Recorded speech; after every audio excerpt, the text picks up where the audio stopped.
সকাল থেকেই প্রীতির মাইগ্রেনের ব্যথাটা বেড়েছে, তাই তো শুয়ে পড়ে আছে। আজকে কাজের দায়িত্ব তো আমাকেই নিতে হবে। তো ব্রেকফাস্টে কি করব সেটাই ভাবছিলাম। তো ফ্রিজটা খুলে দেখি কি আছে, তো দেখলাম দুটো তরকারি আছে। তো সেগুলোকেই বের করে নিই, কারণ ওগুলোকে গরম করেই খেতে হবে। তো চলো, আমি তো তরকারিগুলো একটা একটা করে বের করে নিলাম। এবার এটা মাইক্রোওভেনে গরম করব। ভাগ্যিস মাইক্রোওভেনটা ছিল, তাই আজকের এই সমস্যাটা মিটে গেল। তো সুইচ দিয়ে একটা টাইম ফিক্সড করে দিয়ে ঝটপট গরম করে নিলাম।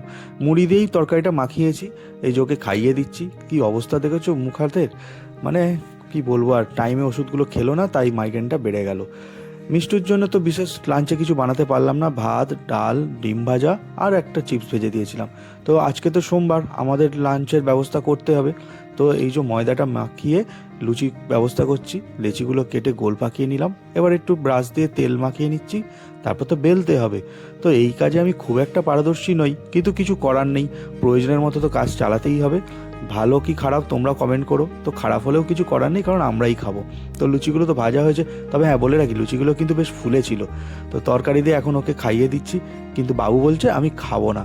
না খেলে হয় বলো? তাই ভালো করে বোঝালাম, ওষুধটাও তো খেতে হবে, তো খাবার না খেলে কীভাবে ওষুধ খাবে। তো অনেক বলার পরে একটু তো খেলো, মাত্র 2 পিস লুচি খেলো। এইভাবে কি হয়? তো সন্ধ্যা হয়ে গেছে, ডাক্তারের কাছে তো অ্যাপয়েন্টমেন্ট নেওয়া আছে, তো ওকে নিয়ে এখন চললাম ডাক্তারখানায়। প্রথমেই তো ওর প্রেশার আর ওয়েট টেস্ট হয়ে গেল।